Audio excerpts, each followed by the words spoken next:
ఇవాళ గ్రూప్ 1 లో జరిగినటువంటి అవకతవకల మీద విద్యార్థులతో మాట్లాడడానికి ఇక్కడికి రావడం జరిగింది. కేసీఆర్ గారి పరిపాలనలో కూడా అవకతవకలు జరిగినటువంటి విషయాన్ని విద్యార్థులు ఇక్కడ చెప్పడం జరిగింది. ఆనాడైనా ఈనాడైనా విద్యార్థులతో ఎప్పుడైనా వాళ్ళకి న్యాయం జరగాలనే కోరుకునే వాళ్ళం. మేము తెచ్చుకున్నదే తెలంగాణ విద్యార్థులకు, తెచ్చుకున్నదే తెలంగాణ యువకులకు ఉద్యోగాలు రావడానికి కోసం. ఒకవేళ ఇదివరకు జరిగినటువంటి అన్యాయాన్ని చూసే విద్యార్థులు ప్రభుత్వాన్ని పోగొట్టిరన్న విషయం మీరే చెప్తున్నారు ఓపెన్గా, దానిలో వేరే ఒపీనియన్ లేదు. కానీ ఇప్పుడు మరి మీ మెడల మీద మీ భుజాల మీద గద్దెనెక్కినటువంటి రేవంత్ రెడ్డి ప్రభుత్వం ఏం చేస్తుంది 2 సంవత్సరాల నుంచి నేను అడుగుతున్నా. దాన్ని ప్రశ్నించడానికి వస్తే మీరు కూడా వాళ్ళ మాయలో పడిపోవడం అన్నది చాలా దారుణం. మేము మిమ్మల్ని కోరేది ఒకటే, పోలీసులను కూడా కోరేది ఒకటే, కాంగ్రెస్ నాయకులు వస్తే లోపల దాకా తీసుకొని పోయి విద్యార్థులతో మాట్లాడించి, ప్రతిపక్ష నాయకులు వస్తే గేట్ బయట మీరే కన్ఫ్యూజన్ క్రియేట్ చేస్తున్నారు. విద్యార్థులతో ఓపెన్ డిస్కషన్ కోసం ఇక్కడికి వచ్చినాం, కానీ అది కూడా కాదంటే ఇక్కడ కాకపోతే ఇంకో దగ్గర మాట్లాడుకుంటాం. కానీ ఇవాళ మేము కోరేది ఒకటే, ఖచ్చితంగా గ్రూప్ 1 లో అక్రమాలు జరిగినాయి అన్నది ఇవాళ ప్రతి ఒక్కరు ఒప్పుకుంటున్నారు. ప్రభుత్వానికి ధైర్యం ఉంటే, చిత్తశుద్ధి ఉంటే మీరు ఎగ్జామ్ క్యాన్సిల్ చేయండి, మళ్ళీ రీ ఎగ్జామినేషన్ పెట్టండి. ఎందుకు పెడతలేరు? ఎందుకోసం దాచిపెట్టుకుంటున్నారు? ఒకవేళ అంత న్యాయం ఉంటే అర్ధరాత్రి ఎందుకు ఇస్తున్నారు మీరు అపాయింట్మెంట్ ఆర్డర్లు?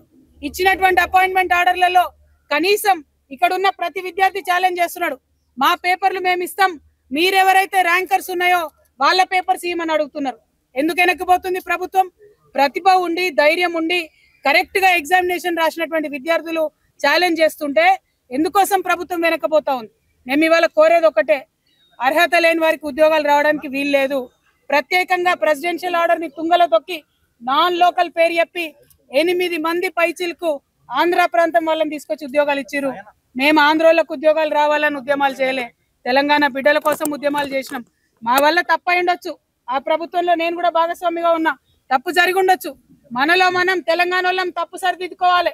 అంతేగాని ఇవాళ ఆంధ్రోళ్ళ కోసం తలవంచినటువంటి ప్రభుత్వాలు ఆంధ్రోళ్ళకి ఎట్లా ఉద్యోగాలు ఇస్తున్నారు? ఆ విషయాన్ని గుర్తించండి, ఆ విషయాన్ని గమనించండి.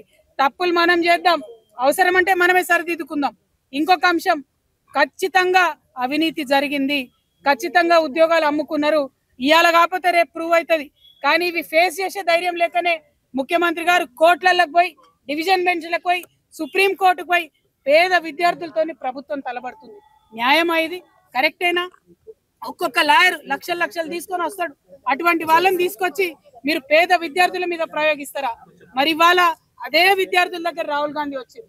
నేను రాహుల్ గాంధీ గారిని ఒకటే డిమాండ్ చేస్తున్నా, మీ బీహార్ ఎన్నికలు ఉన్నాయి కదా, ఇవాళ ఇక్కడ నుంచి నిరుద్యోగుల మాడికి కూడా వస్తాం, ఏవో వదిలిపెడతాం అనుకుంటారేమో, అక్కడికి కూడా వచ్చి మీరు ఇక్కడ తెలంగాణ నిరుద్యోగులు ఎట్లా ఫెయిల్ చేసిరన్న విషయం అక్కడ కూడా చెప్తాం. మీరు ఎక్కడికక్కడ ఏ రాష్ట్రంలో ఆ రాష్ట్రంలో విషయాలు చెప్పుకొని బయట పెడతాం అనుకుంటున్నారేమో, అట్లా కుదరదు. తక్షణమే ఎగ్జామ్ రద్దు చేయాలి. కేవలం గ్రూప్ 1 కాదు, ఏ ఒక్క విద్యార్థికి ఏ ఒక్క అభ్యర్థికి నష్టం జరిగినా ఊరుకునేది లేదు. నేను పోలీస్ వాళ్ళని మళ్ళీ విజ్ఞప్తి చేస్తున్నా, విద్యార్థులతోని ప్రశాంతంగా మాట్లాడుకుందామని వస్తే మీరు గొడవ చేశారు, గేట్ లోకి రానియలే. గేట్ లోకి రానిచ్చినాక లైబ్రరీలోకి పోనీయమంటున్నారు. పోనీయమంటే ఎట్లా జరిగేది, ఎట్లా మాట్లాడేది? ఇటువంటి అన్యాయం చేయొద్దని మళ్ళీ ఒకసారి ప్రభుత్వాన్ని డిమాండ్ చేస్తున్నాం. రేపు కూడా 15th రోజు మరి డివిజన్ బెంచ్ లో విచారణ ఉన్నది. న్యాయమూర్తులు కూడా దయచేసి ఆలోచన చేయాలి. నిరుద్యోగుల పట్ల ఏదైతే సింగిల్ జడ్జి బెంచ్ మంచి తీర్పు ఇచ్చిందో దానికి కట్టుబడి ఉండాలని చెప్పి నేను కోరుతున్నా. అన్నిటికన్నా దారుణం ఏంటంటే మరి తెలుగులో ఉద్యోగాలు రాసినటువంటి, తెలుగులో పరీక్షలు రాసిన విద్యార్థులకి దారుణమైన అన్యాయం జరిగింది. ఈ మొత్తం నష్టపోయిన వాళ్ళలో పోలీసు వాళ్ళ పిల్లలు కూడా 50-60 మంది ఉన్నారు. మరి మీరు ప్రభుత్వ ఉద్యోగాలలో ఉన్నారు, మీ పిల్లలకు ప్రభుత్వ ఉద్యోగాలు వస్తలేవు. అటువంటి ప్రభుత్వాన్ని ఎందుకు మీరు రక్షిస్తా ఉన్నారని పోలీస్ మిత్రులు నేను కూడా కోరుతా ఉన్నాను. తెలుగు ఉర్దూ మీడియం రాసిన వాళ్ళకు కూడా అన్యాయం జరిగింది. వీటి మీద పోరాటం చేయడానికి ఇక్కడికి వచ్చిన తప్పితే ఇంకోటి లేదు.